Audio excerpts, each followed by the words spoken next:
அகிலம் நியூஸ் நேயர்களுக்கு வணக்கம். இன்றைய மதிய நேர பிரதான செய்திகள். முதலில் தலைப்புச் செய்திகள்.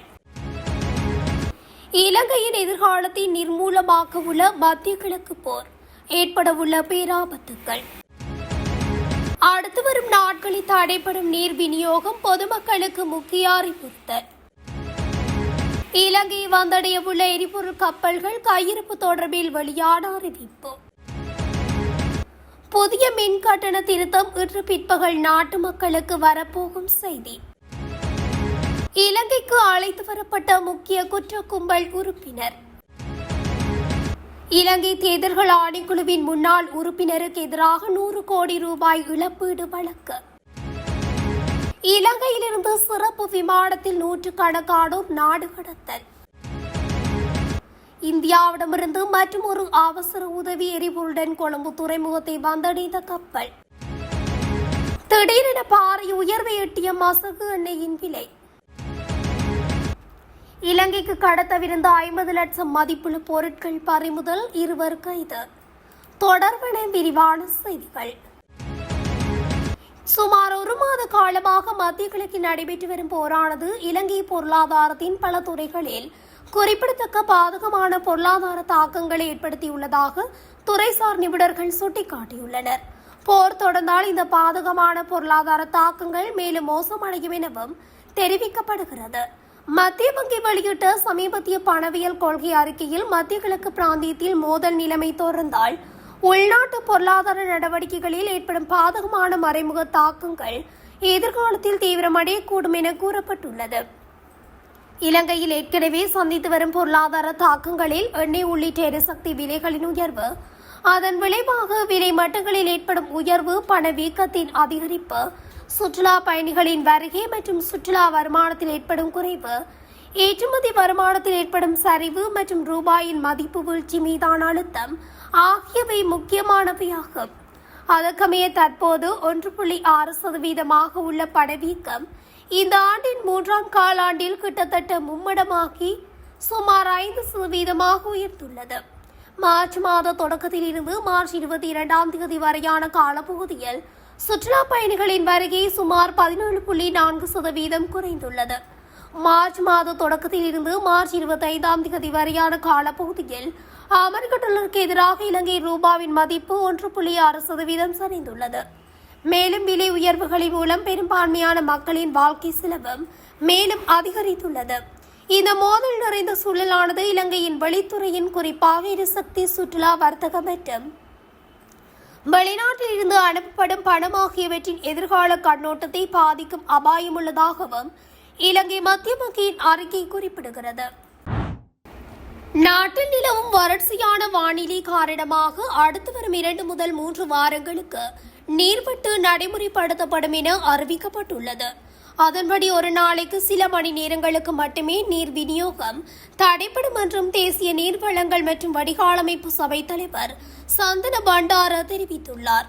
தேசிய நீர்வளங்கள் மற்றும் வடிகாலமைப்பு சபை நீர்வெட்டு நடவடிக்கையை நடைமுறைப்படுத்தவில்லை என்றாலும் நிலவும் வானிலை காரணமாக எதிர்காலத்தில் நாள் முழுவதும் நீர் விநியோகம் செய்வது கடினமாக இருக்கும் என்று அவர் மேலும் குறிப்பிட்டுள்ளார். அம்பத்தலை உள்ளிட்ட நீர் சுத்திகரிப்பு நிலையங்களின் உற்பத்தி திறன் இதுவரை பாதிக்கப்படவில்லை என்றாலும் மலைப்பகுதிகளுக்கான நீர் விநியோகத்தில் அழுத்தம் குறைந்துள்ளதாகவும் அவர் தெரிவித்துள்ளார். எதிர்காலத்தில் மழை பெய்யும் என எதிர்பார்க்கப்படுவதாகவும், எனவே தற்போதுள்ள நீரை சிக்கனமாக பயன்படுத்துமாறு பொதுமக்களுக்கு அறிவுறுத்தியுள்ளார். மேலும் குறைந்த அழுத்தத்தில் நீர் பெறும் பகுதிகளுக்கு வாகனங்கள் மூலம் நீர் விநியோகம் செய்ய தற்போது முயற்சிகள் மேற்கொள்ளப்பட்டு வருவதாகவும் அவர் குறிப்பிட்டுள்ளார். அடுத்த மாதம் 10 எரிபொருள் கப்பல்கள் நாட்டிற்கு வரவிருப்பதாக இலங்கை பெட்ரோலிய கூட்டுத்தாபனம் தெரிவித்துள்ளது. நாட்டில் எரிபொருள் விநியோகம் முழுமையாக உறுதி செய்யப்பட்டுள்ளதாகவும், அதன்படி எதிர்காலத்தில் எரிபொருள் பற்றாக்குறை ஏற்படாது என்றும் அவர் கூறியுள்ளார். மின்சார உற்பத்திக்கு அத்தியாவசியமான எரிபொருள் எண்ணெயின் விநியோகம் ஏற்கனவே சீராக்கப்பட்டுள்ளதால் எதிர்காலத்தில் மின்வெட்டு ஏற்பட வேண்டிய அவசியம் இருக்காது என்று வலியுறுத்தியுள்ளார். குறிப்பாக டீசல் மற்றும் எரிபொருள் எண்ணெய் சுத்திகரிப்பு நிலையத்தில் உற்பத்தி செய்யப்படுவதோடு எரிபொருள் எண்ணெய்க்கான ஒப்பந்த புள்ளிகள் மூலம் தேவையான விநியோகம் உறுதி செய்யப்பட்டுள்ளது. அதன்படி மின்சார உற்பத்திக்கு தேவையான 30,000 மெட்ரிக் டன் எரிபொருள் எண்ணெய் ஏற்றி வரும் கப்பல் ஏப்ரல் 12 மற்றும் 13 ஆகிய திகதிகளில் நாட்டிற்கு வரவுள்ளது. தற்போதுள்ள கையிருப்புகளின்படி அடுத்த மாதத்தின் நடுப்பகுதி வரை டீசல் விநியோகத்தையும் ஜூன் மாதம் தொடக்கம் வரை 92 மற்றும் 95 பெட்ரோல் விநியோகத்தையும் எந்த பிரச்சனையுமின்றி தொடர முடியும் என்று அவர் மேலும் சுட்டிக்காட்டியுள்ளார். அதன்படி ஏப்ரல் மாதத்திற்கு தேவையான முழு எரிபொருள் இருப்பும் நாட்டிற்கு எவ்வித இடையூறுமின்றி வந்து சேரும் என்றும் எரிபொருள் விநியோக சங்கிலியில் எந்த இடையூறும் ஏற்படாது என்றும் இலங்கை பெட்ரோலிய கூட்டுத்தாபனத்தின் தலைவர் உறுதியளித்துள்ளார். மின்கட்டண திருத்தம் தொடர்பில் இன்று அறிவிப்பு ஒன்று வெளியாகும் என தகவல்கள் வெளிவந்துள்ளது. அதன்படி 2026 ஆண்டின் 2வது காலாண்டிற்கான மின்சார கட்டண திருத்தம் குறித்த இறுதி முடிவு இன்று பிற்பகல் அறிவிக்கப்படும் என தெரிவிக்கப்பட்டுள்ளது. இந்த விடயத்தை இலங்கை பொது பயன்பாட்டு ஆணைக்குழு அறிவித்துள்ளது. அதன்படி இந்த புதிய கட்டண திருத்தம் தொடர்பான உத்தியோகபூர்வ அறிவிப்பு இன்று பிற்பகல் 2 மணிக்கு பின்னரே நடைபெறவுள்ள ஒரு சிறப்பு செய்தியாளர் சந்திப்பில் வெளியிடப்படும் என தெரிவிக்கப்படுகின்றமை குறிப்பிடத்தக்கது. ஓமானில் கைது செய்யப்பட்ட திட்டமிட்ட குற்ற கும்பலைச் சேர்ந்த உறுப்பினரான மிதிகம சூட்டி என்ற பிரபாத் மதுசங்க இலங்கைக்கு அழைத்து வரப்பட்டுள்ளார். குறித்த நபர் ஓமானி மஸ்கட் நகரில் இருந்து இன்று அதிகாலை 4:27 மணிக்கு கட்டுநாயக்க விமான நிலையத்தை வந்தடைந்தார். சலாமையார் நிறுவனத்துக்கு சொந்தமான OV-437 என்ற விமானம் மூலம் சந்தேக நபர் நாட்டிற்கு அழைத்து வரப்பட்டுள்ளார். பல்வேறு குற்ற செயல்களுடன் தொடர்புடைய இவர் சர்வதேச காவல்துறையினரால் சிவப்பு அறிவித்தல் பிறப்பிக்கப்பட்டிருந்த நிலையில் ஓமான் பாதுகாப்பு பிரிவினரால் அண்மையில் கைது செய்யப்பட்டுள்ளார். அவரை இலங்கைக்கு அழைத்து வருவதற்காக குற்றப்புலனாய்வு திணைக்களத்தின் 3 அதிகாரிகள் ஓமானுக்கு சென்ற நிலையில் சந்தேக நபர் நாட்டிற்கு அழைத்து வரப்பட்டார். இந்த நிலையில் நாட்டிற்கு வந்த அவரை விமான நிலையத்தில் காத்திருந்த விசேட அதிகாரிகள் குழு பொறுப்பேற்றது. தென் மாகாணத்தில் இடம்பெற்ற பல திட்டமிட்ட கொலை சம்பவங்கள் மற்றும் பாரியளவிலான போதைப்பொருள் கடத்தல் நடவடிக்கைகளுடன் இவருக்கு நேரடி தொடர்பு இருப்பதாகவும் காவல்துறை தரப்பில் தெரிவிக்கப்பட்டுள்ளமை குறிப்பிடத்தக்கது. இலங்கை தேர்தல்கள் ஆணைக்குழுவின் முன்னாள் உறுப்பினர் ரட்னஜீவன் கூலுக்கு எதிராக வழக்கறிஞர் குருபரன் அவதூறு வழக்கு தாக்கல் செய்துள்ளார். கடந்த 2024 ஆண்டு மார்ச் 28 நாள் கொழும்பு டெலிகிராப் பத்திரிகையில் கட்டுரையொன்றை எழுதியிருந்த ரட்னஜீவன் கூல் போலியான உறுதிப்பத்திரங்களை தயாரிக்கும் வழக்கறிஞர்களை காப்பாற்றும் நோக்கில் குருபரன் தலைமையிலான வழக்கறிஞர் குழுவினர் அப்போது இலங்கையின் ஜனாதிபதி ரணில் விக்ரமசிங்கவை யாழ்ப்பாணத்தில் சந்தித்து குறித்த வழக்கறிஞர்களை காப்பாற்றி விடுமாறு கோரிக்கை விடுத்திருந்தனர் என குறிப்பிட்டு கட்டுரையை வெளியிட்டிருந்தார். அக்கட்டுரையை அடியொற்றி அதன் பின்னர் பல்வேறு செய்திகளும் ஊடகங்களில் வெளியிடப்பட்டது. இந்நிலையில்தான் அச்செய்தியானது தமது தொழிலையும் தமது தொழில்சார் நேர்மையையும் சவாலுக்குட்படுத்தும் நோக்கிலும் தமது தொழிலுக்கு களங்கம் ஏற்படுத்தும் நோக்கிலும் முன்வைக்கப்பட்ட அவதூறமான குற்றச்சாட்டு என்ற அடிப்படையிலே வழக்கறிஞர் குமாரவடிவேல் குருபரன் இந்த வழக்கை முன்னெடுத்துள்ளார். தமது வழக்கறிஞர்களான பெனார்சி பிரதீபன் மற்றும் தினேசு ஆகியோர் ஊடாக யாழ்ப்பாணம் மாவட்ட நீதிமன்றத்தில் கடந்த வெள்ளிக்கிழமை அவர் இந்த அவதூறு வழக்கை பதிவு செய்துள்ளார். ரட்னஜீவன் குடியினுடைய அக்கூற்றுக்கள் அவதூறானவை எனவும் தமக்கு இதன் மூலம் ஏற்பட்ட இழப்பீடாக 1000 மில்லியன் ரூபாவை அவர் செலுத்த வேண்டும் என கோரியுமே வழக்கறிஞர் குருபரனால் இந்த அவதூறு வழக்கு தாக்கல் செய்யப்பட்டுள்ளது. நாட்டில் சட்டவிரோதமாக தங்கியிருந்த 125 சீன நாட்டினர் இன்று காலை சீனாவுக்கு நாடு கடத்தப்பட்டனர். சுற்றுலா விசாக்களில் நாட்டுக்கு வருகை தந்து இணைய வழியில் நிதி மோசடியில் ஈடுபட்ட குற்றச்சாட்டில் குடிவரவு மற்றும் குடியகழ்வு துறையினரால் கைது செய்யப்பட்டு தடுத்து வைக்கப்பட்டிருந்த நிலையில் 125 சீன நாட்டினர் நாடு கடத்தப்பட்டுள்ளனர். அவர்களில் 6 பேர் சீன பெண்கள் அடங்குவதாகவும் தெரிவிக்கப்பட்டுள்ளது. குடிவரவு மற்றும் குடியகழ்வு திணைக்களத்தின் புலனாய்வு பிரிவைச் சேர்ந்த அதிகாரிகள் குழுவினரால் நேற்று அவர்கள் கைது செய்யப்பட்டனர். இதன் பின்னர் குடிவரவு மற்றும் குடியகழ்வு திணைக்களத்தின் தலைமை கட்டுப்பாட்டாளரின் உத்தரவின் பேரில் அவர்கள் நாட்டிலிருந்து நாடு கடத்தப்படும் வரை வெளிசர தடுப்பு மையத்தில் தடுத்து வைக்கப்பட்டனர்.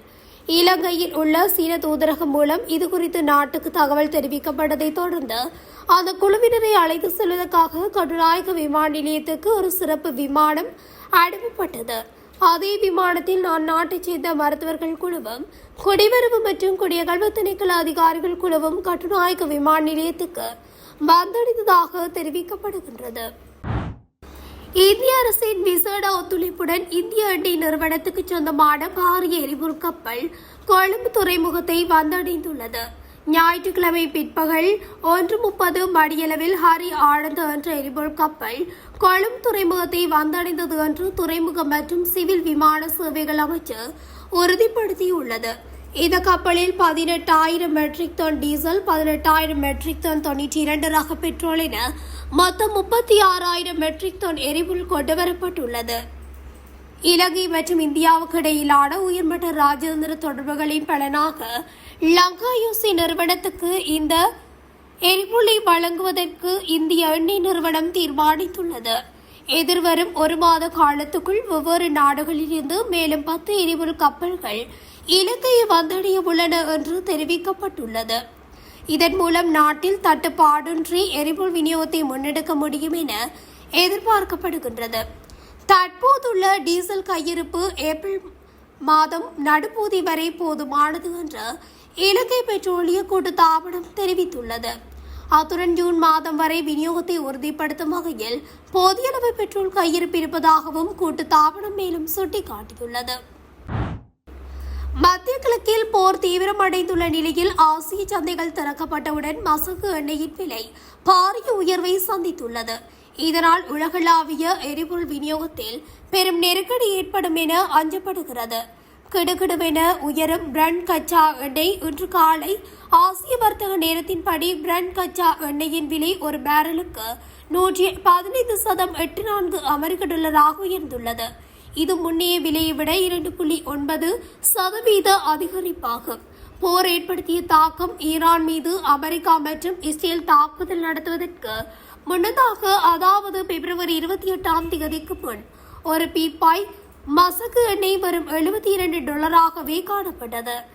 பிப்ரவரி 28 வரை $72, மார்ச் 19 $118, தற்போதைய நிலை $115.84. கடந்த வெள்ளிக்கிழமை நிலவரப்படி $112 இருந்த விலை இன்று மீண்டும் $115 கடந்துள்ளமை குறிப்பிடத்தக்கது. பொருளாதார நெருக்கடி, அச்சம், போர் காரணமாக எண்ணெய் விநியோக தடைகள் ஏற்படும் என்ற அச்சமே இந்த விலை உயர்வுக்கு முக்கிய காரணமாகும். இந்த அதிரடி விலை உயர்வு இலங்கை உட்பட பல நாடுகளில் எரிபொருள் வெளியேற்றத்திற்கும் அத்தியாவசிய பொருட்களின் விலை உயர்வுக்கும் வழிவகுக்கும் என பொருளாதார நிபுணர்கள் எச்சரிக்கின்றனர். ராமநாதபுரம் மாவட்டம் மண்டபம் வடக்கு கடல் வழியாக படகு மூலம் இலங்கைக்கு கடத்துவதற்காக குடோன் ஒன்றில் பதுக்கி வைப்பதற்காக வாகனத்தில் கொண்டு செல்லப்பட்ட இந்திய மதிப்பில் சுமார் 50 லட்சம் ரூபாய் பெறுமதியான கஞ்சா, சமையல் மஞ்சள், நிலக்கரி மற்றும் வெளிநாட்டு சிகரெட்டுகள் உள்ளிட்ட கடத்தல் பொருட்கள் பறிமுதல் செய்யப்பட்டுள்ளன. மரைன் காவல்துறையினர் வாகனத்துடன் இவற்றை பறிமுதல் செய்துள்ளனர். இச்சம்பவம் தொடர்பாக 2 கைது செய்யப்பட்டு தீவிர விசாரணைக்கு உட்படுத்தப்பட்டுள்ளனர். சம்பவம் தொடர்பில் தெரிய வருகையில் கீழக்கரை அருகே நேற்று முன்தினம் இரவு தேர்தல் பறக்கும் படை அதிகாரிகள் சோதனை சாவடியில் தீவிர சோதனையில் ஈடுபட்டிருந்த போது அவ்வழியாக சென்ற ஒரு சரக்கு வாகனத்தை தடுத்து நிறுத்தி சோதனை செய்தனர். அந்த வாகனத்தில் சமையல் மஞ்சள் மூட்டைகள் இருந்ததை அடுத்து அதற்கான ரசீதை அதிகாரிகள் கேட்டபோது ஓட்டுநர் உரிய ஆவணங்களை சமர்ப்பித்ததால் வாகனம் அங்கிருந்து அனுப்பி வைக்கப்பட்டது. இருப்பினும் மஞ்சள் மூட்டைகள் கொண்டு செல்லப்படுவது குறித்து சந்தேகம் அடைந்த அதிகாரிகள் இது பற்றி மரைன் காவல் ஆய்வாளர் ஜான்சராணிக்கு உடனடியாக தகவல் அளித்தனர். இதன் அடிப்படையில் அந்த சரக்கு வாகனத்தை மரைன் காவல்துறையினர் ரகசியமாக பின்தொடர்ந்து சென்றமை குறிப்பிடத்தக்கது. இந்த நிலையிலேயே 50 லட்சம் மதிப்புள்ள பொருட்கள் இவ்வாறு அவர்களிடமிருந்து பறிமுதல் செய்யப்பட்டுள்ளது. இத்துடன் அகிலம் நியூஸின் இன்றைய மதிய நேர பிரதான செய்திகள் நிறைவடைகின்றன. தொடர்ச்சியாக செய்திகளை அறிந்து கொள்ள அகிலம் நியூஸ் ஊடகத்துடன் இணைந்திருங்கள். நன்றி, வணக்கம். அகிலம், மாற்றத்திற்கான மக்கள் குரல். இந்த வீடியோ பிடிச்சிருந்தா லைக் பண்ணுங்க, கமெண்ட் பண்ணுங்க, ஷேர் பண்ணுங்க. மறக்காம கீழே இருக்க பெல் ஐகானை கிளிக் பண்ணுங்க.